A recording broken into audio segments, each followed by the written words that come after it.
I was a junior in college at the University of Washington, and the Seroptimus Club asked me if I would like to compete, and I thought, well, that's silly. I'm only 5'3.5", and I don't, what am I going to do? And I thought, well, being an actress, getting up in front of all those people might be a great experience. So I competed, and I studied. I did a Shakespearean. I did Our Town for Miss Nevada, and I did Rosalind from As You Like It in the Miss America pageant. And it's a cute story. I was dating the All-American quarterback at University of Washington, was my college sweetheart, and he had gone with a girl by the name of Sharon before me, and her sorority house was across the street from mine. And she was Miss Washington, and I was Miss Nevada. And we both went to the Miss America contest, and the last thing he said to me was, just beat Sharon. She placed third, and I didn't place at all.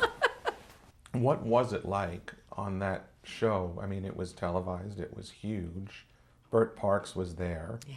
What must that experience have been like for you? It's really interesting, because I say this a lot. It's changed in the last 2 or 3 years. Beauty pageants have completely. But it was a phenomenal experience for scholarships for young women, people who couldn't afford to go to school. And it was mostly with the talent, piano playing, and so on. And it really was, maybe I wasn't necessarily tuned into the competition, but it really was about producing the television show. And you had rehearsals during the day, and you competed for certain things, but it was to get that television thing on. And you've got 50 girls who've never done it before, and dance numbers and everything going on. So it really was a great growing experience for me.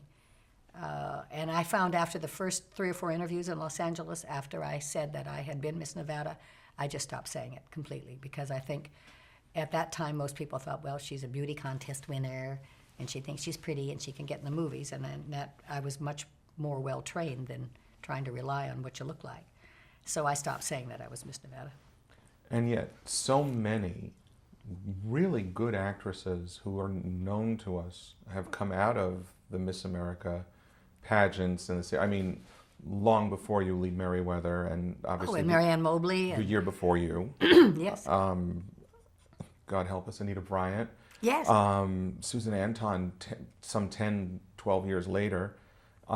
Do you feel like it encouraged women to keep pushing forward with performance goals?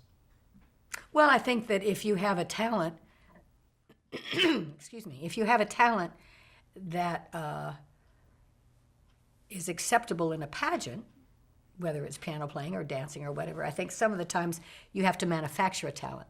It depends on Miss USA as opposed to Miss America is very different. I've judged a lot, and there's a lot of points on the talent situation, not just how you look and walking in the bathing suit. Miss America was very different than Miss Universe where that was concerned. But I think those women that enter kind of have that ambition kind of already, don't they? Or else as a teenager, it's a posture and grooming and manners and all those things that are important, I think, to young women. I think there are states, Nevada wasn't one of them. I was very surprised that Miss Nevada would ever be a Miss America because of the gambling.